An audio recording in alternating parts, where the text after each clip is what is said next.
Okay, today I have the lovely guest who is a spiritual coach, and her name is Zahra Aljabri. I hope I said the last name correctly. Welcome, Zahra. How are you? I'm good, thank you. Thank you for having me. You're quite welcome. Thank you for being a guest on the show. So first, I'd like for you to I know that you're a spiritual health coach and you particularly work with Muslims, but first tell me, how did you get started? I read some interesting things on your website. You talked about the matrix. So you can tell me how you got all started and explain what you meant by living in the matrix, because I kind of relate with you on that one. So just tell us how you got started and explain to us what living in the matrix is. Yes, so I got started on a spiritual journey when I was really just trying to level up in life. I had gone to undergrad, I went to graduate school, I got my law degree, I started working um, as an attorney. I passed the bar working as an attorney. I got married. We had kids. My husband was doing his PhD, and then he was getting ready for his first real job out of finishing his program. And so we're like, okay, the next step, get the house, get the car, the things. And we were just like feeling blocked in getting through now to this next level. And it really made us begin to question, like, what is going on, because we knew we were smart, we knew we were talented, we knew we were hardworking. We both came from immigrant family backgrounds, and that work ethic, like they Right, want, they right. expect you to work. And we could see people around us getting and having the things that we wanted, and we were just feeling like such a struggle to break through. And so it really began us searching, well, what's the missing piece? What do they have that we don't have? Because it's not all these surface things. We have the Right. education, we have the talent, the skill, the hard work. So what's missing? And it led us to discover the spiritual piece that was missing. And we really got started Mhm. diving into secular spiritual resources and the way they would describe praying and manifesting, which, for as a Muslim, I was like, wow, the way they're describing manifesting sounds exactly like dua. And I was like, why has no one ever told me to make dua in this way? It's so step by step, it's so clear. And here are these people talking about it and then saying that they are bringing all these things into their life when Now we're just supposed to be do that yeah, with dua. right. So explain, because there may be there. I deal with people of diverse backgrounds, so from different cultures, religions. So just explain what dua is, so for people who don't know what that is. Yeah, so dua in Arabic, in the Islamic faith, means to make a supplication. It means to ask God for something, like, oh God, please give me this car, or please help me pass this test, or please heal me from this illness. It's to make a request of God. Okay. And when you're in the manifestation, law of attraction, secular spiritual spaces, they will also be like, ask the universe for what you want. And then they have this step-by-step guide of like how to manifest what you want, which is essentially the same way in the Islamic faith, the step-by-steps to make a supplication, to Right. ask God. However, it's not really as clear and concrete as it's explained in secular circles. So that really sparked and got me on this journey. And then I wanted to map. I wanted to map everything that I was learning to Islam. And I was like, it has to be in there. It has to be in our religion. And it was in the Islamic faith. And so that's how I became moved forward as a spiritual coach, because I wanted to allow other people to appreciate and understand all the things that we are struggling with and that we are searching Mhm. for and that we're trying to make sense of are in our religion, are in the religion of Islam. But these days, the religion of Islam, Muslims tend to focus on the rules. What's the proper form to pray? Can I wear socks or not? Does M&Ms or Oreos have gelatin? And these Mhm. minute details, instead of the spirit of, what do I do when I feel jealous? How can I bring more wealth into my life? Right. um, how do I deal with the Right. feelings of guilty that I have and people in Yemen are suffering? All Right. of those things. Yes. And you know what? You made a great point when you was explaining that, like they're focused on, you know, all these little particulars of that you mentioned, but also in many, not just in the Islamic faith, many people of different faith, that they feel like wealth is something, is almost of a bad thing, and we shouldn't request those things, but actually is not a bad thing when you're acquiring wealth, right? And it doesn't mean that people who have a lot of money or have money that they're bad people, because I know plenty of people who are wealthy and have loving, giving hearts. So that you made a good point about that. But the also important point that you made was um, that missing piece, right? Because we know many people who have a lot of money, right? They feel empty because something is missing, and I think it's possibly due to that missing piece of the spirituality, right? That spirituality piece is missing. So I like how you pointed that out, and that was a good example of how you explained that. Also, you talked about the matrix. Tell us about the matrix and what it Yeah. is for you. So what it is for me is that when I appreciated more about making dua, asking God for what you want, manifesting different things into your life, you really then also begin to appreciate more how God describes in the Right. Quran, in the Muslim holy text, that this world is an illusion, Mm-hmm. that Mm-hmm. there is an unseen world, that you are um, don't be fooled by what you see on the surface. It's not what you see. So Allah is telling us this is the matrix, the way that Right. this works. So first of all, you have to have seen the matrix, and in the matrix, what the lead character, his name is Neo, discovers is that the world that he's living in is basically a simulation. He's plugged into a computer basically in his Mm-hmm. mind, and he's just navigating around in a computer simulation, and that he can manipulate the world, because if he knows that it's a computer simulation, what he thinks about how he wants to operate, he can override the computer programming and just do what he wants and bring into the world what he wants. And so Right. similarly, the way that this world is that it is a mass mass simulation, in the sense that our spirits, we're here in spirit. We know as Muslims and as other people of faith that we are a spirit. Our body is of the earth. When we die, we get buried in the ground and it decays and decomposes, and it's all made of the stuff of the earth, but our spirit lives on, right? Mm-hmm. When you see a body that has no spirit, it's what, lifeless, it's unanimated, it's literally just dirt. Right. So our spirit is the true being of who we are. So it's Okay. in this physical form. You can think of it as Avatar is another good movie, that it's in the avatar of this body, and it's walking around in this world.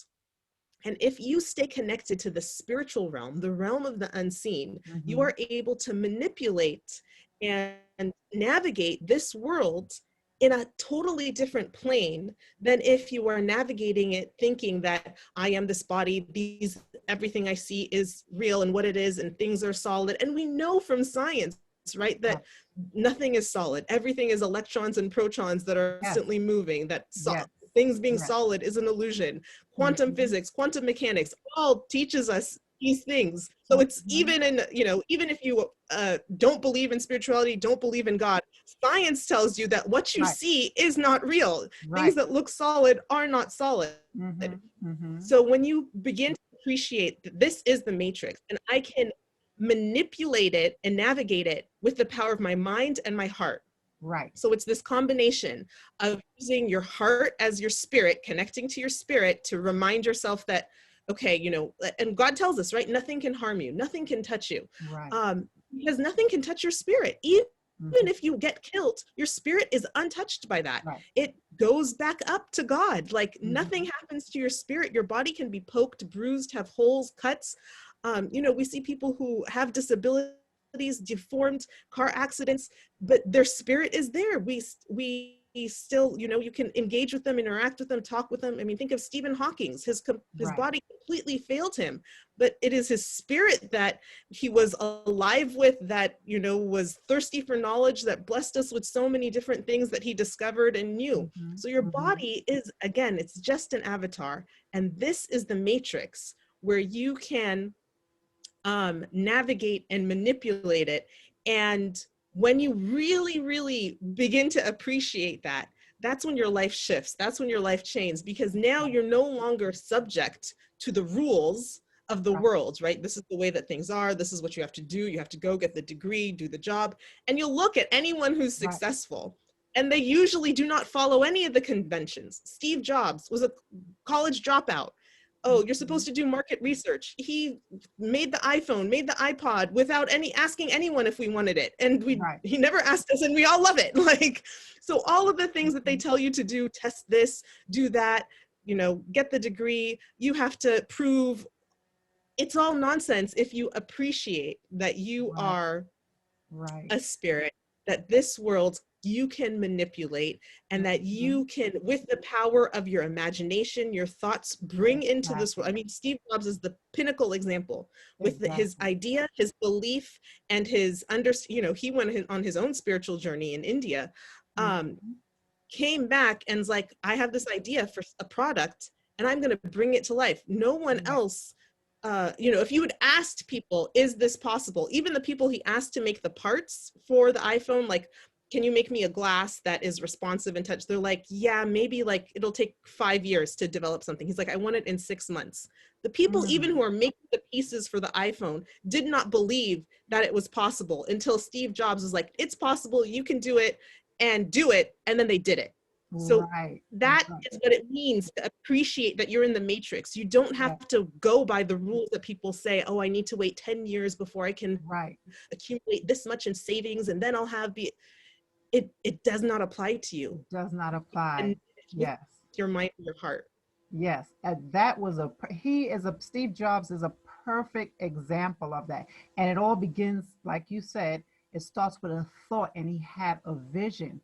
Even though no one else could see it, he had the vision. So it starts with that thought, and what you have, this goal and this vision for your life, that you see something great that no one else can see. And we don't have to follow these set traditional rules and patterns, that you can set your own, you can make your own trends, and have your own path of how you want things and where you want them to go in your life, of how you want to orchestrate your life.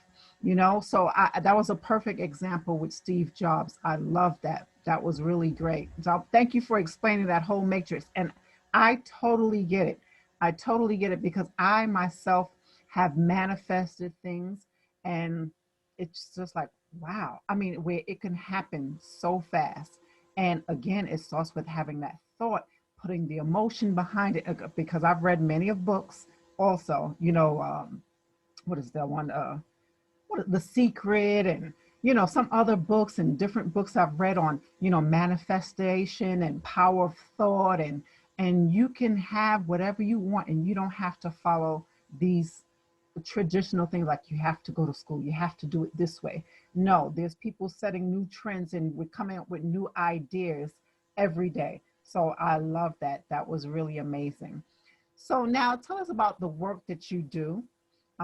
You work particularly with women, families, groups? Who is your audience that you serve?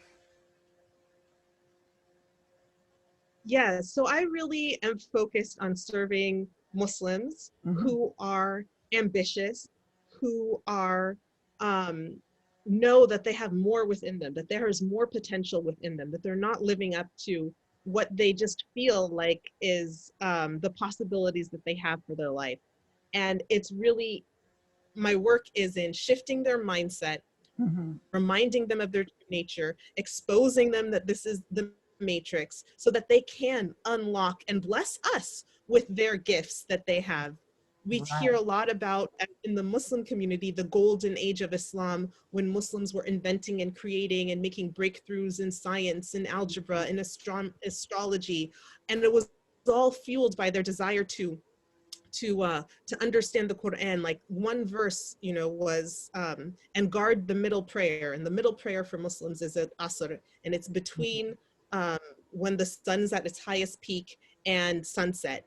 And they're just that one verse sparked mathematicians, astrology, all of this to figure out, well, when is the Asr time? When is the sun between the noon time and sunset? What is that time every day? So that they could figure it out.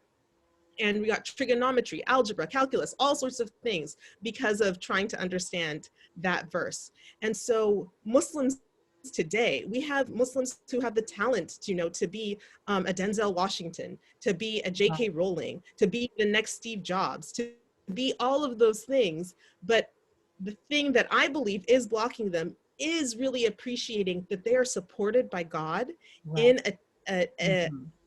achieving those goals, and that there's no wrong in wanting worldly success in addition to success in the next life. In the Muslim tradition, we are taught to make this very beautiful dua, beautiful prayer, supplication. It says, "Oh Allah, bless me with the best of this world and the best of the hereafter. Protect me from the fire." And it's in the Quran, it's in our holy text, but there's a lot of unspoken understanding within the Muslim community of like, well, just ask for things for the hereafter. Ask to go to paradise, ask for health, ask for, you know, your family to be taken care of and to be good and to have love, but don't ask for wealth. Don't ask for ambition. Don't ask to, you know, be the next billionaire. Yeah. You know what? I have too much. But yeah, I have to jump in there because I'll be quite honest with you. This was something that I had trouble with, right? And this is not just in the Muslim community, even for people who are Christians, right? Where you're not supposed to ask for wealth, right? You're not supposed to ask for these things. But even in the Bible, it says, "Ask and it shall be given," right? And even the verse that you just mentioned as well, where you ask for these things and you can have it. You know, it's okay for you to have wealth. No one is saying that we shouldn't have the things that we want in this world. It's okay for us to desire things. And we all know that they're superficial. We know that. And we know we can't take it on with us in the hereafter, right? Because it's just here and it's just superficial. They're just things. But the important part of it is the spirituality piece. And I think that is the part that get most people money, is the root of all evil. What are the money stories that we heard growing up, right? Money is the root of all evil. Money is this, money is that. You know, and people's perception of money is what some of the things that have us, how we handle money today, right? But I know the topic is on spirituality, but the important part that you mentioned was that, because I felt that way for a long time. I was like, oh no, I shouldn't ask, you know, maybe I shouldn't ask for this, or maybe I shouldn't ask because how would I look if people perceive me this way? Oh, I'm just about money. Well, don't people go to work for money? You go to a job to make money, right? And when you don't make enough money, you want a raise. Isn't that asking for more? So if people can get a better understanding of what money is, it's not the money itself. Money is just a tool, but it's what you do and how you apply it and use it. And you don't let that change your character of who you are, the essence of who you are, which that's why it's so important to stay grounded in your spirituality. I just had to tap on that. I had to talk on that. I'm sorry. I just had to mention that. So thank you for sharing. I thought I was by myself on that one. I was like, but I'm so glad that someone who is of faith can understand and relate. So thank you for that. Yeah, it's really a problem in our community that we perpetuate that thinking, and that it's so pervasive, and it's not explicitly said, right? It's not explicitly said, don't be rich, don't be wealthy. All parents are kind of encouraging their children to have wealth, right? They'd encourage them to be doctors, lawyers, engineers, but unspoken is like, but not too much, and don't aspire for too much. Don't look Right. like you're wanting worldly things too much, because then you're not really a good Muslim. But Right. again, in our tradition, we have Sahaba, companions of the Prophet, who were wealthy. Mm-hmm. The Mm-hmm. Prophet himself was married to the most wealthy woman of his Yes. time. We Mhm. have other prophets, Dawood, Suleiman, David. They had kingdoms Right. greater than any other kingdom that King ever existed. Solomon. King Yes, Solomon of the Bible. exactly. King Suleiman, Solomon. Solomon, exactly. So Yes. it is, again, when like you said beautifully, it's just a tool. And when it is Mhm. in the, just consider all the ills of the world today, and Right. imagine if more people of faith, more people of conscience, more people Mhm. of justice had more wealth, how differently Right. the world would look. But because we miss, not only do we misunderstand um, aspiring for wealth, or aspiring for impact and power, we also misunderstand being humble. We think humble means that, oh, no, I'm not trying to get too much, poor me. But humble, by definition, you can only be humble if you are powerful. If I have nothing, Mm. if I have no power, no influence, and I say, it's okay, like, I'm not going to harm you, that's not being humble. But if I am the king and I say, it's okay, I'm not going to do anything to you, and I'm being humble, it's because I have power and I've chosen not to use it. And in Wow. our That is deep. tradition, we have the Prophet, peace be upon him, the Prophet Muhammad. And at the height of his power, literally, he had companions. He could tell them to do anything. He could tell them, go fetch me water, go build me a house, go march back and forth between the two cities. Whatever he wanted to do, he could have told them to do. His humbleness was that he didn't ask them to do Mhm. mundane tasks for him, or to do things for him, or that he did things by himself. He was humble because he had power.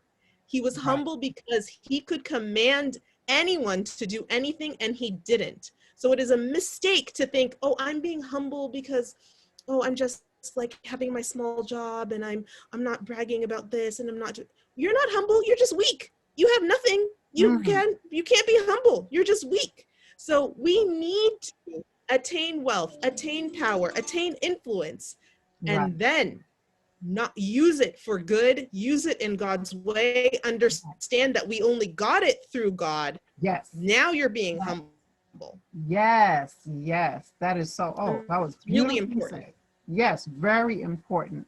I love that. That was beautifully said. And I wish that more people would get that, because even if you're not Muslim, just if you're listening to this episode, there is so much that you can get from this episode with our guest, because she is explaining to you uh, the dynamics of attaining spirituality, right? And explaining to you the different modalities of spirituality. And it's not about even about if you're not Muslim. If you're not Muslim, that's fine. And if you are, wonderful. Thank you for being here and listening in. But it's the importance of having that spirituality and connecting. You also mentioned about talking about because we are particles ourselves, right? And we're made up of mostly water, which is hydrogen and oxygen, two hydrogens and one oxygen, which are atoms, molecules. So, and when you talked about getting connecting, right, and getting being in touch with nature and things like that, this is how we can also increase our spirituality and having more faith, because these things were provided for us to enjoy the enjoyment of this life, right? To enjoy the beauty in the abundance. And I always tell people, look at the beauty. It surrounds you every day. Just take a look around you and have that humility and have that gratitude, that attitude of gratitude, that everything you have is already here. You just have to see it. You have to see it and change your mindset. And that's what it starts with. You have to change the way you think. And if people will change the way they think, they will change the way they view the world, and things around them will begin to change. That's beautiful. Yes. Yes. So I work with Muslims who, even if they don't know exactly what it is, they just feel the disconnect. They feel like, oh, my life could be more, I could be more.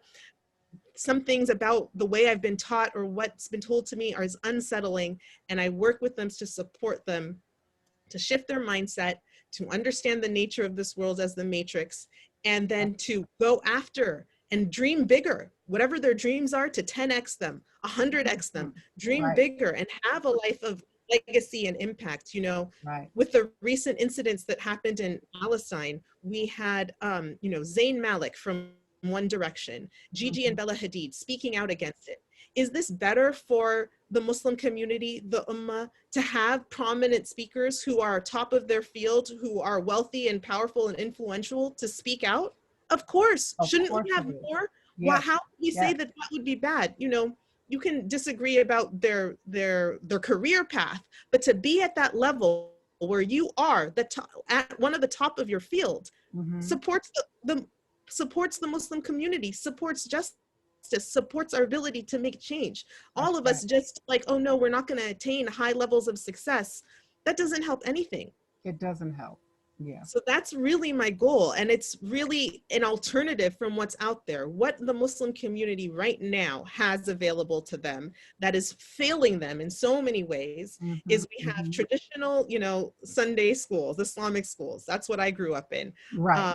At the masjid, you go and you end up learning these unconscious, unspoken rules. Don't ask for too much. Just be humble. You know, whatever it is, what money is not good. You know, all the rules. These are all the rules. If you follow the rules, you're a good Muslim. If you don't follow the rules, you're a bad Muslim. God's going to punish you. So Islamic Sunday schools are, you know, are just make you feel bad, essentially. Then now you can go on YouTube and watch, you know, endless amounts of lectures. But it's just a lot of, again, rules and information and stories. And it tends to be fear-based, based on, again, God is going to punish you. This is what you have to do. More rules, more this and that. Right. And that, you have some paid programs that you can go into. And those still are kind of low quality. And again, it tends to be scholarly. It's just about, I want to know more of the theology of Islam. Right. And the theology, we need theologists, we need Muslim scholars for sure, but what the masses need is not necessarily an education in the theology of what is the root word of all of these Arabic words and look at how they're connected and, you know, to memorize all the hadith. We don't need, not everyone needs that.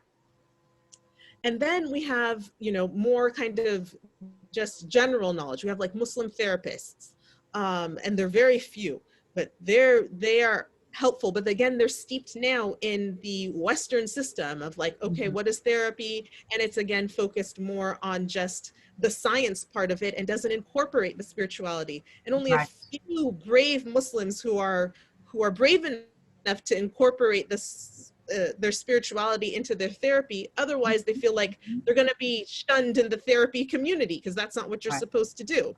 So where I sit and where I love the work that I do is that I focus on, okay, well, here is the Islamic learnings that most Muslims get and know, but now it's about applying it. How do you apply that into your life?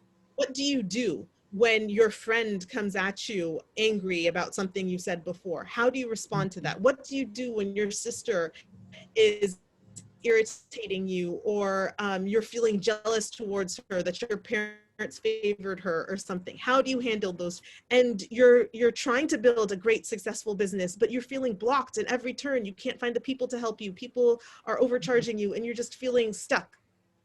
I work with you practically. Where does Islam fit on that? How does your spirituality play into that? What is your outlook towards the world? So it combines your Islamic knowledge, practical application, and communicate one-on-one, bouncing back and forth, communicating with someone.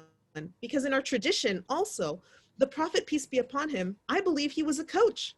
The Prophet, peace be upon him, sat down with people and heard what their issue was and gave them a response to what they do. We have so many traditions, sayings of the Prophet, where people would come and ask the same question and he would give them different answers.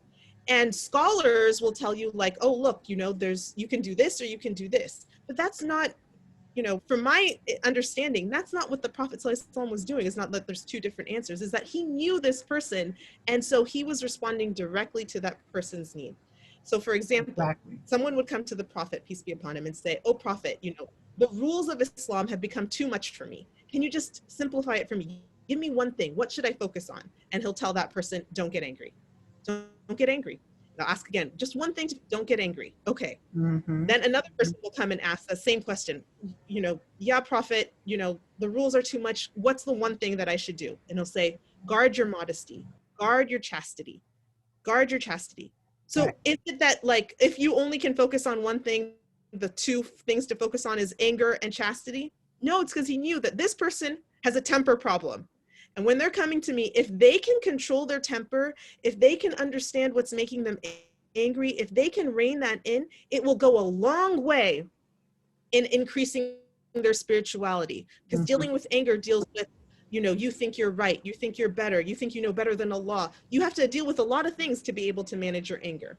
So that's why he gives that person that remedy. He knows them. He's a coach. You need this. The other person, this guy's got a wandering eye. He's looking all around. He wants to just give into his temptation, give into his desires. If he can rein that in, that will go a long way to his spirituality. So the Prophet, peace be upon him, was a coach. And the answers are not because those two answers, control your anger and guard your chastity, are the most important things to focus on. It was because it was for those people, the most important things for them.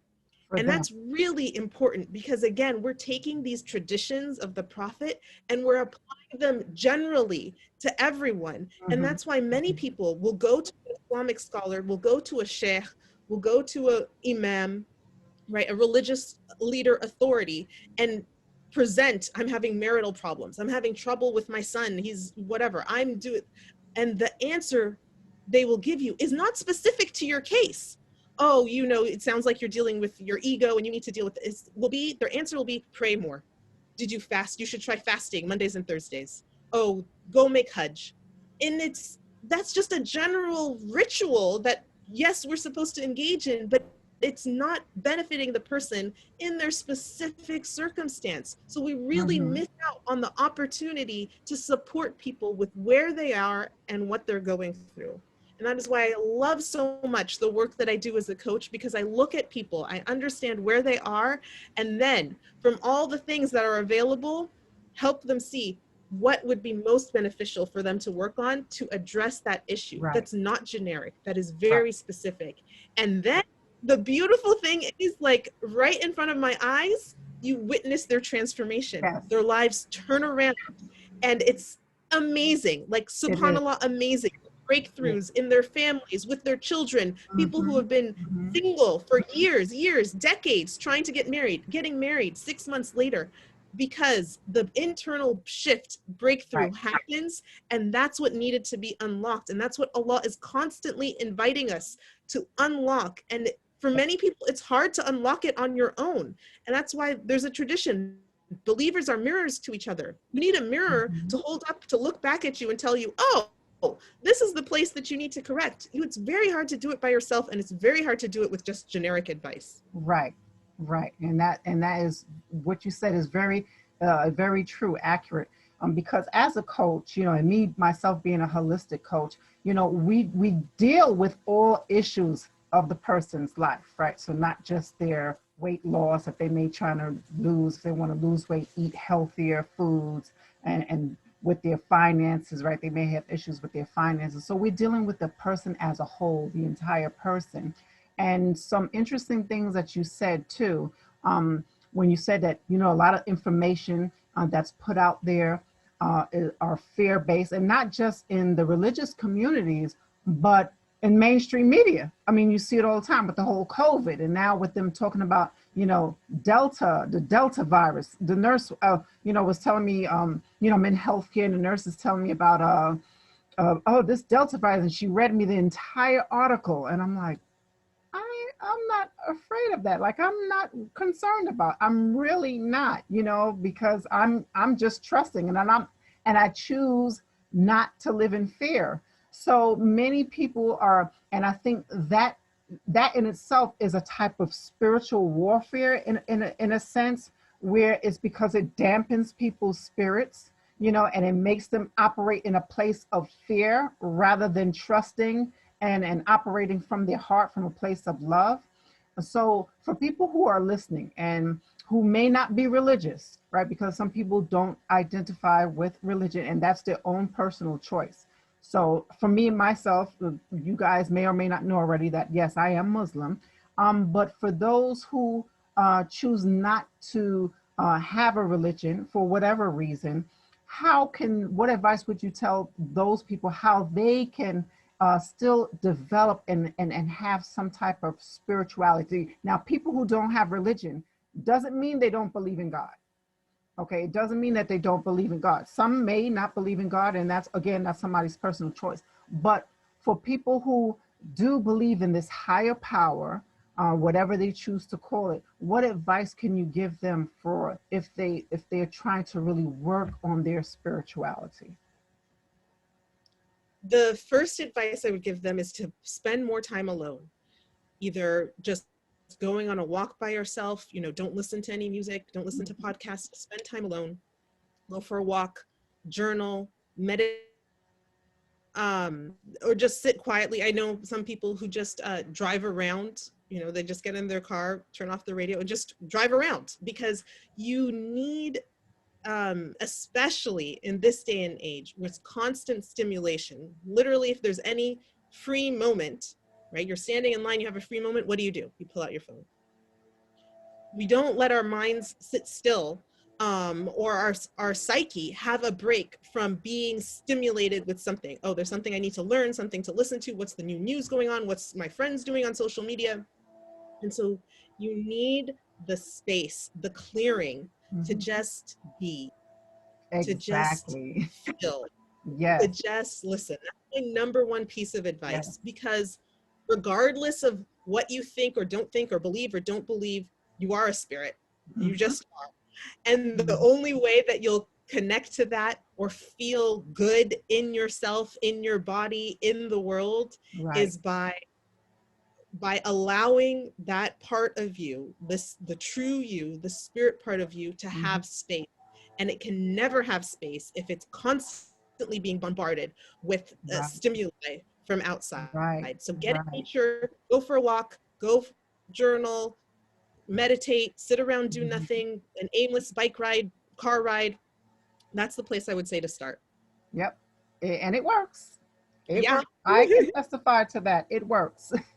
So thank you so much, Zahra. Am I saying it correctly? I want to make sure. Zahra, Zahra. yes. Yes. Thank you so much for being a guest on the show. I really enjoyed our conversation and it was really insightful, and it's particularly insightful for those who are not Muslim, or who may not be of any religious faith, to get that insight on spirituality that you may be looking for. So before we close, is there any other final thoughts that you would like to share or give our audience? What I want to share is that if you are stressed, anxious, depressed, worried, any of those like negative down feelings, you can come out of it. You can move past it. You can move through it. And the way to move through it is to sit in those negative feelings, allow yourself, why do I think this is happening to me? Why am I in this, under this pressure? What is trying to come through this situation? And then I invite you to reach out to me. You know, it is so important to talk to someone outside of yourself about what is going on. We have a misnotion, especially these days, that people are self-made and are just doing it on their own. But anyone you know who's successful did not do it on their own. They have a community around them, people they trust, people they can go to, people they're talking to. Whether they advertise it or not, they do. You cannot be Mhm. outwardly successful if you are not taking care of your inner self. That's right. And you can only take care of your inner self with support. You Mhm. need other people, literally that is why we're social beings. Allah made us as social beings. You cannot live on an island. And we're told about in Islamic faith as Muslims to be with the community, be with the ummah. The community is called the ummah. Be with the ummah. And so I invite you to reach out to me. And for those who really are ready, who heard what I said about the matrix, who's heard what I said about aspiring to be greater, be more, who heard what I said about the misunderstanding of being humble and are like, yo, look, I want to 10x my life. I want to experience the peace, the love, the joy, the abundance, the wealth that Allah has in store for me. Because the number one thing is that we are God's representatives on earth. Right. We are God's representatives on earth. Now, even if you think on the earthly plane, if you have a king who sends out his representative, that representative has to have some authority, has some power. If he gets to the next, kingdom and they're like, okay, great, thank you for coming here, representative. Can you sign this treaty? Can you agree to this and that? And he's like, oh no, I have no authority to do that. They're like, what the heck? Go back then, get authority or send us someone who has authority. What kind of rep are you if you can't, if you have no authority? Right. Likewise, we are God's representatives on earth. We have God's authority to do, be, have, manipulate the world. And look at what we build and create: spaceships, submarines, all the things that we do. We have power. And either we can pretend we don't and live small lives, or we can embrace that fact and create things that will not only benefit ourselves and our own lives, but our family, our community, and the world. Again, if people of faith, of conscience, of justice have power, this world will look different. Because those people think that we're not supposed to have it. Oh, we're being humble, and we let the people of evil, of injustice, of greed have it. Well, the world is dying. People are hungry, suffering from homelessness. We're killing our climate. But why? Any one of us, give me the power. I will make this world better. Like, why would I say, no, let me be powerful. Let me run the world. I will run it better. And not out of arrogance, but truly out of knowing, I know what Allah blessed me with, what we can do. There is enough. We know that there's literally enough food to feed everyone, that no one should be hungry. And especially in the US, we know how much food grocery stores literally destroy and throw away rather than give to food banks. So it's all made up nonsense. So the thing I want to impart to those, I'm sorry, this became a long closing statement, but I'll close it up now, is reach out to me. Reach out to me. I want to coach you. If you hear and you're feeling what I'm saying, I want to be your coach. I want to be your cheerleader. I want to be your supporter to get you to that level, because we need you. We need your gift. We need your skill. We need your talent. We need you to show up as God's representative in the highest, most beautiful, most powerful, strong self that you can be. And that is what I am passionate about doing. And I will support you and see that in you, even if you can't see that in yourself right now. So email me at zahra@practicalmuslim.com.